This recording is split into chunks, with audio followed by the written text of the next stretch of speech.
Hello good morning students. Previous video में मैंने आपको बताया था पार्टनरशिप फॉर्म के बारे में, उसके फंडामेंटल्स कुछ बताए थे कि मीनिंग क्या होता है, कैरेक्टरिस्टिक्स क्या होता है, उसमें कितने मेंबर्स की रिक्वायरमेंट होती है।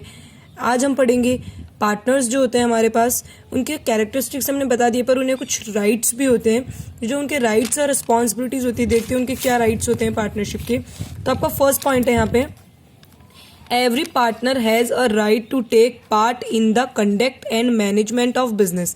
मतलब आपके पास में जो पार्टनर है, उस हर एक पार्टनर को राइट होता है कि वो आपके बिजनेस में जो भी काम हो रहा है, आपका जो भी मैनेजमेंट का काम हो रहा है, उस पूरे पार्ट में पार्टिसिपेट कर सकता है, वो पार्ट कर सकता है वो।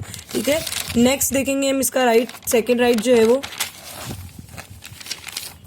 Every partner has a right to be consult and heard in all matters affecting the business of the partnership। कि हम जिस भी तरीके का business, every partner has a right, हर एक पार्टनर को राइट होता है कि वो कंसल्ट कर सके बिजनेस से रिलेटेड, पार्टनरशिप से रिलेटेड अगर कोई डिसीजन लेता है तो, और ऑल मैटर्स अफेक्टिंग, जो हमारे बिजनेस को जितने भी मैटर्स अफेक्ट करें उन सब के बारे में जानने का पूरा राइट रखता है वो partner. Next, every partner has a right of free access of all books of account. हर एक पार्टनर के पास ये राइट होता है कि वो अपनी बुक्स ऑफ अकाउंट्स को आराम से अपने पास में रख सकता है, आराम से चेक कर सकता है वो जब चाहे तब। A partner who has contribute more than the agreed share of capital is entitled to interest at the rate of 6% per annum. मतलब इस पॉइंट का मतलब ये कि पार्टनर्स जब हम बनते हैं तो हमें कैपिटल लगानी पड़ती है। तो कैपिटल सिंपली सारे पार्टनर्स लगाते हैं, चाहे वो 2 चाहे 4 जितने भी होते हैं, उनका एक रेशो होता है, उस रेशो में वो कैपिटल लगाते हैं। लेकिन अगर फर्म को कैपिटल और चाहिए, एक्सेस कैपिटल चाहिए, जितना उन्होंने कंट्रीब्यूट किया है उससे अगर मोर देन चाहिए, कि हमें ज़्यादा चाहिए, और किसी पार्टनर ने एग्री कर दिया है कि मेरे पास कैपिटल है, मैं ज़्यादा लगा दूंगा, तो उस केस में क्या हो सकता है, उस केस में हमें क्या करना होगा, जब पार्टनर कंट्रीब्यूट करता है मोर देन द एग्रीड शेयर, जैसे उसे 50,000 रुपये देने थे और उसने बोला कि 1,00,000, तो जो वो 50,000 तो उसको देने ही थे, लेकिन वो कंट्रीब्यूट करना है जितना उसे कंट्रीब्यूट करना था उससे ज़्यादा, तो ऊपर कितना कर रहा है 50,000, तो वो जो ऊपर का जो जितना भी वो इन्वेस्ट कर रहा है उस पर हम उसे इंटरेस्ट देंगे, किस रेट से, 6% पर एनम। अब वो कितने महीने के लिए कर रहा है वो आप चेक कर लीजिएगा, पूरे साल का आप उसको देंगे 6% के हिसाब से।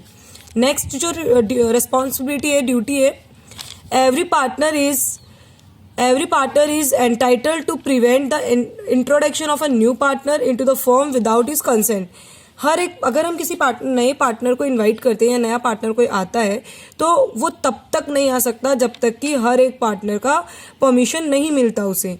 ठीक है, विदाउट इज कंसेंट मतलब हर पार्टनर की परमिशन मिलना ज़रूरी है। हर एक पार्टनर को ये राइट है कि वो अपने फर्म को प्रिवेंट कर सकता है, कोई नया पार्टनर आ रहा है उससे पहले उसका इंट्रोडक्शन होगा, उसके बाद अगर पार्टनर की कंसल्ट होती है, एक दूसरे कंसल्ट करते हैं, और अगर उनकी कंसेंट हो जाती है, कंसल्ट करने के बाद में, उनमें जिक्र करने के बाद में जब उनकी कंसेंट हो जाती है कि हाँ ठीक है, तो उसको परमिट होता है। अदरवाइज विदाउट कंसल्टेंस या विदाउट कंसेंट उनको परमिशन नहीं होती कि वो कोई भी पार्टनर, कि 10 पार्टनर है तो 10 में से 2 को अच्छा लग गया कि आ जा यार पार्टनर बन जा, तो ऐसा नहीं हो सकता, वो पार्टनर नहीं बन सकता, क्योंकि हर एक पार्टनर को राइट होता है कि वो मना कर सकता है, और एक पार्टनर ने भी अगर मना कर दिया, रिफ्यूज़ कर दिया उसको एक्सेप्ट करने से, तो उसे आप पार्टनर नहीं बना सकते हैं। नेक्स्ट बात करेंगे हम पार्टनरशिप डीड। ये तो हमने पढ़े थे उसके कि उसको क्या क्या राइट्स होते हैं, वो ये सब काम कर सकता है अगर वहाँ का पार्टनर है तो।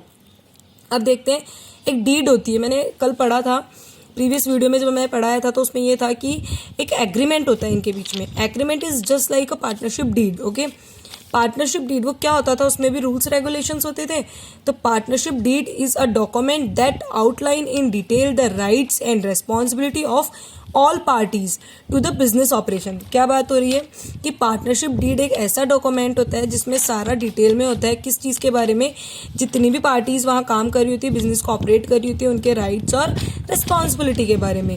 हम ये भी बोल सकते हैं सिंपली उसको जितने भी रूल्स रेगुलेशंस, जितनी भी उसकी ड्यूटीज़, जो भी कुछ होता है उसके रिगार्डिंग, वो सारा पार्टनरशिप डीड में लिखा हुआ होता है। It is helpful in preventing dispute. और ये पार्टनरशिप डीड हमारी कहाँ हेल्प करती है, जब इन केस अगर कोई डिस्प्यूट हो जाता है पार्टनर्स के बीच में, उस टाइम हमारी पार्टनरशिप डीड हमारी हेल्प करती है, क्योंकि इसमें सब कुछ लिखा हुआ होता है, सब कुछ मेंशन होता है, तो कोई भी पार्टनर इसके अगेंस्ट कुछ भी नहीं बोल सकता। ये लीगल होती है, इसे ही मानना पड़ता है उन्हें। It is helpful in preventing dispute and disagreement over the role of each partner in the business. ये प्रिवेंट करती है हमें, कोई भी अगर डिस्प्यूट होता है, कोई भी कन्फ्लिक्ट अराइज होता है बिजनेस में, तो उसमें हमारी हेल्प करती है, बचाती है हमें उन सबसे। और अगर पार्टनर्स के बीच में कोई किसी भी चीज़ को लेके डिसएग्रीमेंट हो जाता है कि नहीं वो एक बोलता है एक बोलता नहीं है, तो पार्टनरशिप डीड में जो चीज़ मेंशन है आपको वही चीज़ माननी पड़ेगी। It is also known as partnership agreement. मैंने बताया एग्रीमेंट में भी अपन लोग यही पढ़ते थे कि क्या होता है इसमें, कौन से रूल्स, क्या रेगुलेशंस, ये सब मेंशन होते हैं, और पार्टनरशिप डीड में भी ये सब मेंशन होता है। One more thing, partnership deed को आर्टिकल्स ऑफ पार्टनरशिप भी कहा जाता है, also known as article of partnership. ठीक है, अब हम नेक्स्ट वीडियो में बात करेंगे कि पार्टनरशिप डीड में क्या मेंशन करना होता है, ऐसा क्या क्या कंटेंट होते हैं जो पार्टनरशिप डीड में हमें इन्वॉल्व करने होते हैं। तो ये वीडियो कंप्लीट होने के बाद आप नेक्स्ट वीडियो जब देखेंगे तो पार्टनरशिप डीड को यहाँ समझिए और उसके कंटेंट अगली वीडियो में आपको बताए जाएंगे।